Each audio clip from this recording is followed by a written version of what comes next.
everyone. We have an amazing interview and we are crossing the waters over to the US at the moment to Lissa from Gorgeous Soap Chef. So let's hear what she has to say, and I'm sure everyone's going to be so intrigued. All right, let me know what prompted you to open your business. Was there any ideas behind it, and maybe somebody special helped you open it yourself?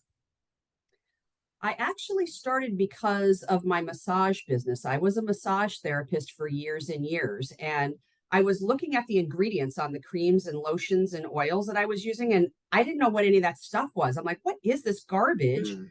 I'm putting that on somebody's skin. That's not good. I know I can do better. So Yeah. I was already an aromatherapist. So then I went and took more chemistry classes and some herbology classes. And that's actually how I started. I made my first massage oil, which is really easy, as we all know. But then I Yeah. started getting into the creams and lotions, which is a little bit more advanced. So that's really how I started the bath and body business. Oh, that's really exciting. And I know because lots of people have a second avenue that they start with, or they've worked in a shop and then they see something. And it's funny that you say about the names on things, because I always say to people, when you buy my product, you'll be able to read the ingredients, and when you read all these really long words, people, I think myself, I'm like, do I really want that? I second guess that. So I do think it's really good if people can read it. And I think as soap makers or candle makers, we forget that a lot of people actually can't read certain ingredients and then they don't even know what they are. Like even shea butter, that's, a very common thing for us. A lot of people say, well, what is it? I still get people to say, I've never heard of that. So it's Mhm. it's funny that even the long words that we would know what they are, I think, a lot of our customer base don't know. So I think that's really interesting. Like you said, even something we think it's a common thing, maybe they don't. So making it even more, easy to read, easy to understand, I think, really is so important. Now, touching on that, let me know, what do you actually sell?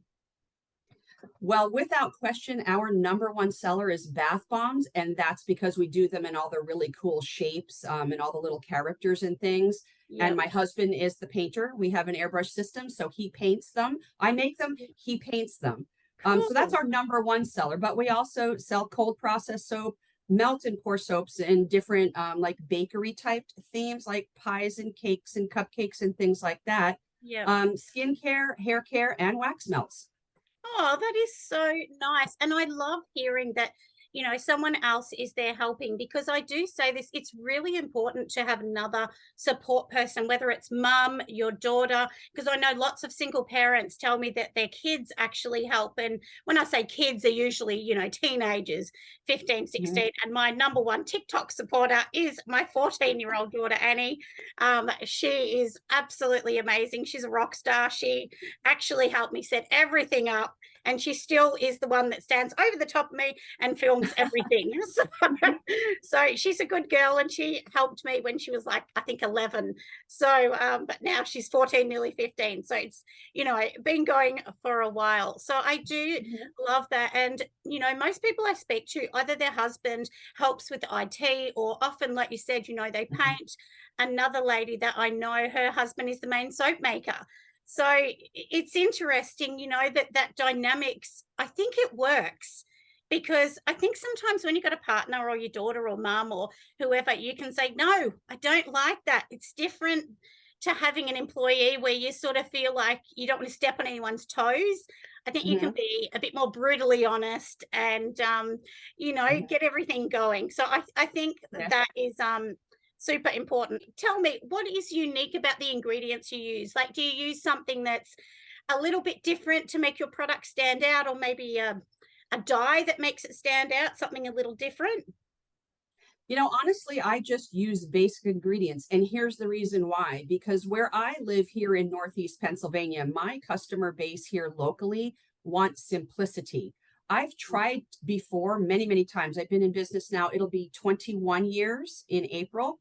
And Yeah. so I've tried so many different times to fancy it up, if you will, like just doing strictly vegan, or just doing shea butter, or I've tried even hemp seed oil, different things like that. My customers don't want it. So I have to keep everything really simple for them. In fact, I started doing the high top frosted soaps like everybody else was doing with the little embeds because they're just gorgeous. They Yeah. are. Yeah. I couldn't give them away. I couldn't. Yeah. My customers I'm would hearing not you. buy them. They're Yeah. too pretty. I don't want to use them. I literally had them in my clearance bin for Yeah. so long because no one would buy them. So Yeah. I stick to really, really plain, common ingredients, honestly. But I think what sets me apart from a lot of other people is that we do print our own 3D bath bomb molds and we sell them too. Yeah. But because of that, I'm able to make all those really cool bath Yeah. bombs.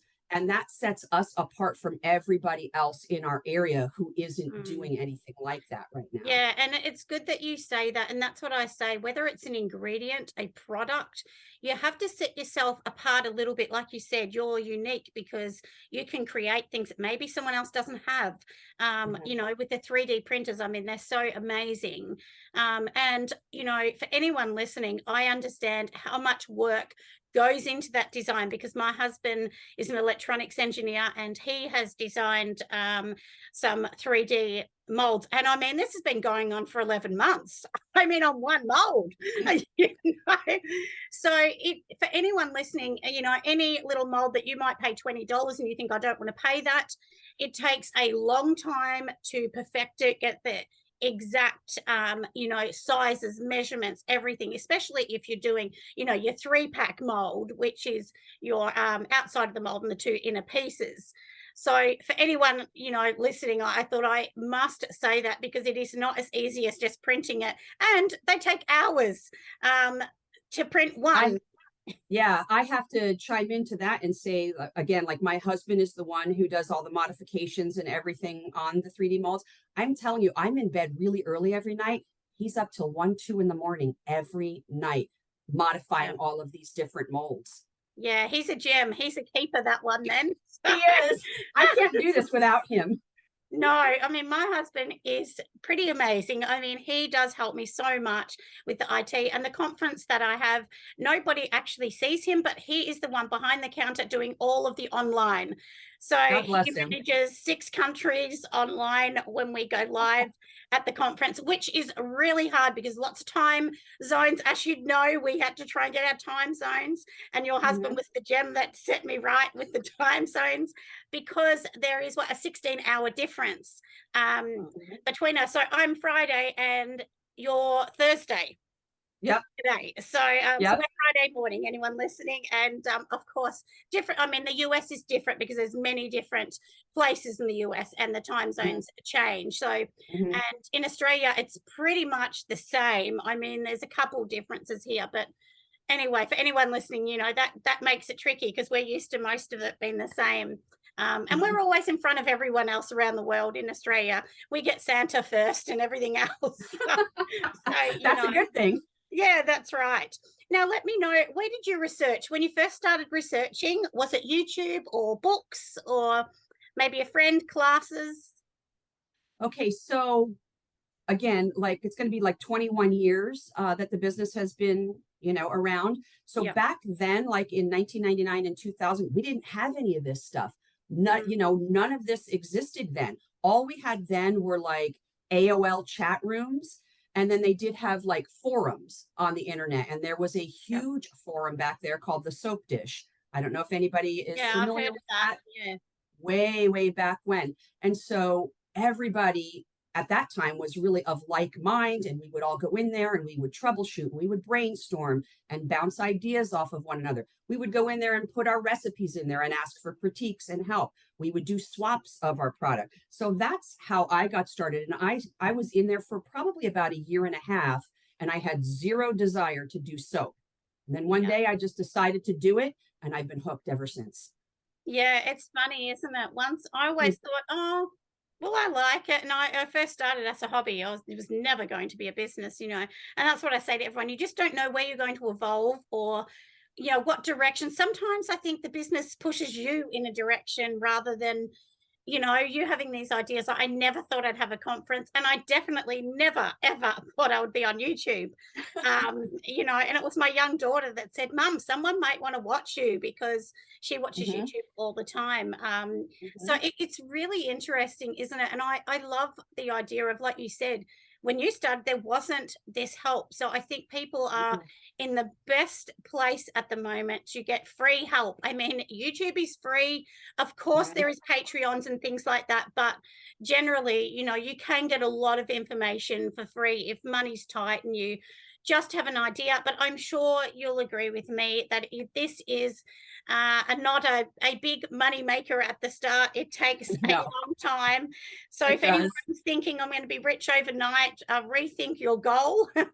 Mhm, You know, and I think the thing that people forget too is we're putting something on someone's body. So, you know, the mhm. trust element needs to be there. So, do you think there's a way that you have sort of brought that trust for people to believe in you and, you know, to buy your products? I mean, one of the things that we do here locally, we do roughly 35 to 40 local events every year, and that includes farmers markets and different craft events. And then at the end of the year, we do a bunch of holiday events. And I just love talking to my customers and educating them about the differences between store bought and what we do. And if necessary, and there's been many times I've done this, I've taken one of my products off of my shelves at an event and I said, now let's go over the ingredients of this and see if you know what these are. And Yeah. for the most part, other than I would say maybe if I use like a tetrasodium in a water-based product, which is your chelator, and then like your preservative, they may not Yeah. know those names, but they Yeah. know avocado oil and shea butter and those type of things. So educating them that way in person is Mm. probably one of my favorite things to do. Yeah, and I say to people, you know, we always need to educate our customers because they're coming to buy something that they're a bit confused about. And I think, you know, like honestly, before I did this, I did not buy soaps from a market or anything because nobody really approached me, even when I was at a market, to say, hey, this is natural or this has mostly natural ingredients. And if they Mhm. had of, I probably would have bought the item. And I Yeah. always think of that, like if somebody had stepped forward and done that, they probably would have converted me overnight. Hmm. You know, because I was always looking for something. Because one of my older daughters had the worst extreme eczema with her whole body bandaged for years. You know, and Oh, the only thing that helped was a chemist ended up making me a product called peanut butter oil zinc cream. So it was the oil from the peanuts with the zinc, and that was amazing. It got her out of bed. Like she was wow. literally schooled for a year in bed, Wow. really bad from just chemicals and things. So, you know, we don't realize those Mhm. chemicals, how bad they can be. So, everybody listening, if you're doing a market, a pop up, approach your customers, you know, just say, look, do you need some help? Do you understand what's in it? Because I think, I mean, look, you can have a million signs, but a lot of people don't even look at the sign. They really want you to explain it. So I love how you say that because I think the trust element is so important. And Mhm. like you said, the element. So I think really, if you're looking at trust, education, I think they're the most important things to sell and upsell. I mean, we need to upsell everybody. You know, somebody buys some soap, ask them, hey, would you do you want my shampoo bar? Or this would be great. With Right. and I don't know whether anybody watches this, but there is a show called Tabitha Takes Over, and it's a hairdressing show. And I love Mhm, her. I mhm, love her. mhm, She goes to the US mainly, but she's an Aussie. And she's so good. She always says, you know, your retention of upselling should be, you know, 50, 60%. And she's right, because if you go into a shop, that's why they try and upsell you, because mhm, that's how you have a successful business. So I often get people saying, oh, I'm scared to sell, you know, my soap for more than $5. mhm, And I say, I wouldn't even sell it for that. Some of mine cost that to make it. mhm. So, anyone listening, and I'm sure you would agree that you can't be charging a menial small amount just to No. get it out the door. And one thing I wanted to touch on is you were saying about before the soaps having, you know, all those beautiful piped things on and how you had Mhm. to just throw them out. Me too. I mean, they're fun to do. They look amazing. You know, they are fun, but everyone, it's really important to have something someone who can hold in their hand and actually use. You want them to Exactly. use it. Um, Yeah. you know, and the funny thing is sometimes people will leave it and then it might smell bad after years. And then they can come Hmm. back and say, hey, you didn't tell me. So Hmm. I think if it's a normal bar, people are generally just going to go home and use it. So that is Yeah. my suggestion. Right. One of the things, your interview yesterday, I think her name was Jen, and Yep. she was saying that, you have to do things for your customers. It doesn't necessarily matter what you would like and what you would like to do and Yep. make. It's your customer base, because Mm, something that I'm going to really enjoy having fun with and doing that piping and all the other things, my yep. customers don't want that. So it's just going to sit there. Yeah. Yeah. And sometimes I think you have to be the business person, not the hobbyist. You know, Right. the hobbyist wants to be creative and get your hands into colors, but then you Hmm. need to really say, okay, can I sell this? And when I started with all those pretty things and I love doing them. But as you know, most people can see behind me, all of my soaps are a block now in, you know, and they're packaged beautifully. So they still get that beautiful packaging, but you know, they're getting a basic bar. And it was my mother-in-law that said, those bars are too big. And she said, I Hmm. wouldn't use it. Like you said, Hmm. she said, it's pretty. And she said, you know, it's just kind of awkward to use as a soap. And a bit scratchy when they've got, you know, like a big banana or a orange sticking up out at the top, or people that put a dried orange in the middle. I mean, they look good, but Yeah. you have to pull that out before you Hmm. can use it. Heard other creators like saying, well, just cut the whole top off. Well, you just spent all that time to make it look so beautiful. And now you're going to Yeah. tell the customer, just cut the whole top off. Don't use that part. Yeah. And the customer thinks, well, no, I paid for that too. Right. You know, they're like, well, Right. I paid for 120 grams. Well, I'm only going to get 80 if I cut that off. So, Hmm. you know, and I do think for anyone watching that is new, you need to really think of the customer. Like, would you pay for that and cut that off? Because if I paid for it, I would not cut that off. I Hmm. just wouldn't. Nope. And I'd probably buy it with the orange in, thinking it looked pretty. And then you get home and realize, oh, this is rubbish. I can't use it. And I think that's the thing too. It doesn't make people go back. Then they don't Hmm. return. You know, and we Hmm. need return customers. I mean, one Hmm. sale of $6 isn't enough. I mean, No. you know, you want regular customers to come back. Now, let me know, what stage of business are you up to? Do you think you're kind of in the middle, the beginning, the end? I mean, I know that you've done this for a long time. You have so much experience, but let us all know anyway. All right. So don't laugh. I'm looking forward to, and I'm in the stage of looking forward to retirement. Yes. I would like to retire. I have a goal. I Yeah. can I can do that today if I wanted to, but I don't want to. I really, Yeah. really enjoy it. I enjoy Yeah. going out to all of my markets. I enjoy my customer base. And now that we're doing all of the 3D bath bomb molds, that's a whole nother part of the business. But I think in a good 7 years, I'm done. I'm Yeah. almost 60. So by the Yeah. time I'm 67, I want to be done. Yeah, yeah. And that I want to it's rest. nice that you've had that though, that you know, you've had that dream. The dream's obviously been successful because you've done this for a long time. And, you know, and then you can kind of think of that. And that's what I say to people, you know, often people say to me, I just want to sell it. And I say, yeah, but we're not doing this for free. Like, this is Hmm. a business. I mean, I get it. You want to sell your products, it makes you feel good, but at the same time, we've got to be realistic. You know, there is a lifestyle goal here of obviously making money. And as you said, eventually we've got to retire. We all get older and have to think of the end of, you know, our life. What do we want to do? We don't want to be making soap in a studio forever. So, you know, I do think that's really important. Now, let me know, where can people find you? So how can they buy your products? Okay, so let's see. You can go to the website, which is soap-chef.com. I also have a Facebook business page, and then I've got all the other socials too. So you can't necessarily buy products there, but you can find me there and you can reach out to me there. Like you can find me on Instagram as the Soap Chef, TikTok, the Soap Chef. Yep. Um, what else? YouTube channel. I have two Yep. channels here on YouTube. My main channel is the Soap Chef, and then my secondary channel is primarily for the demonstrations of the bath bomb molds that we sell. That's the Soap Chef too. So you can get a Okay. hold of me any number of ways. I also have an Etsy shop.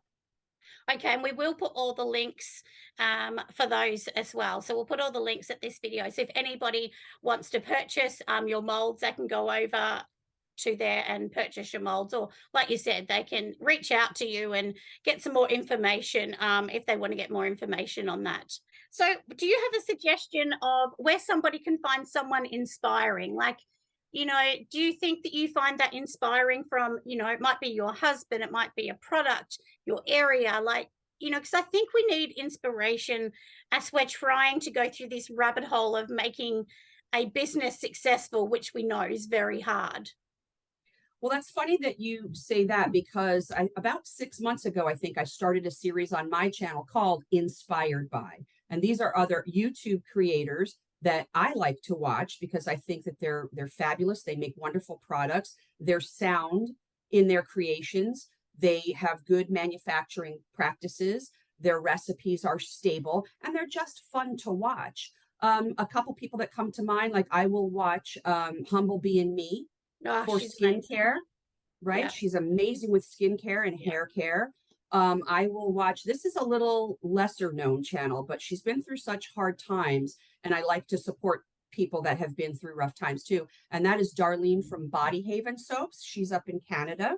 Yes. I watch you because you are just like very, very well rounded, in my opinion, from the creations and how pretty they are to the stable recipes to the business advice. And I have to just give you a prop right here live on your little channel here, that I learned so much from you on how to design labels in Canva. I can't tell you, it has changed my life. Literally changed my life. So thank you, Rhonda.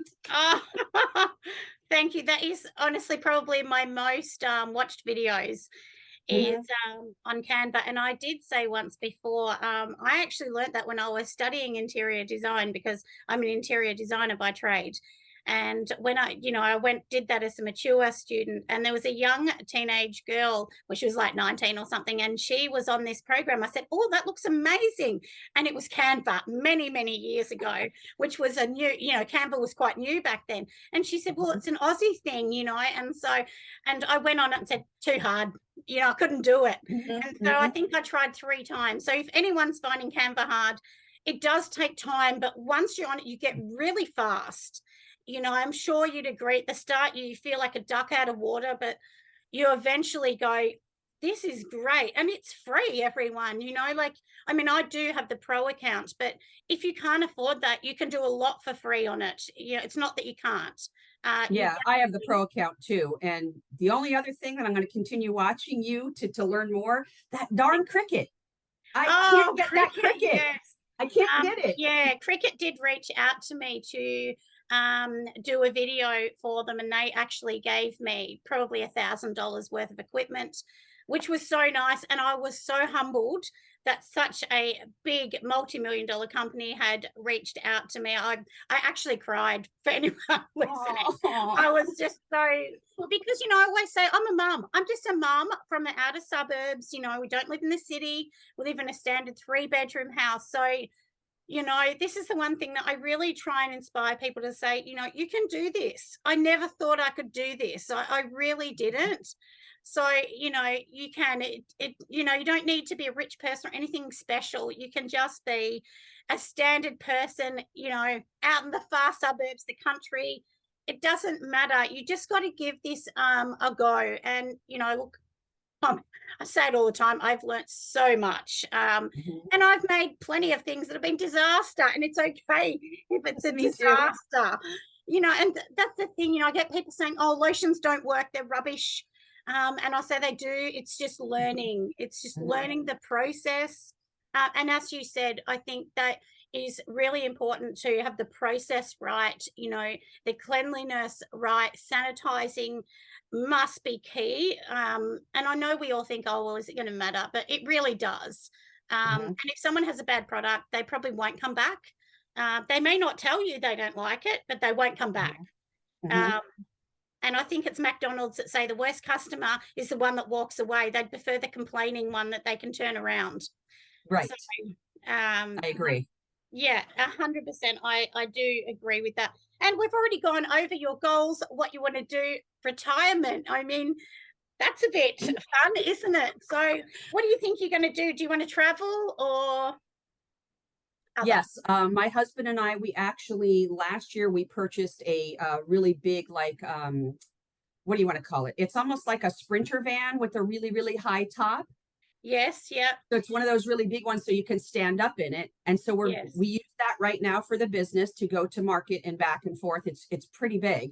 But Mm, what we want to do once we retire is just convert that into like a livable space so that we can go yeah. traveling all over our country. That is so cool. My husband wouldn't like that. He's a typical office man. That he's very structured, doesn't step out of his circle. But yeah, I love that idea because one of my dreams is to see the Grand Canyon. That's all I want to do in my life. It's After beautiful. watching the Brady Bunch in the 70s, because I'm in my 50s, I said, oh, I've got to go there. So that is my life dream, as well as going to Scotland, where my dad's family originally came from, many, many decades ago. We've been here a very long time. But I do love that and that's what I say too, that it's important that, yes, this is a business, but as I said, we want a lifestyle.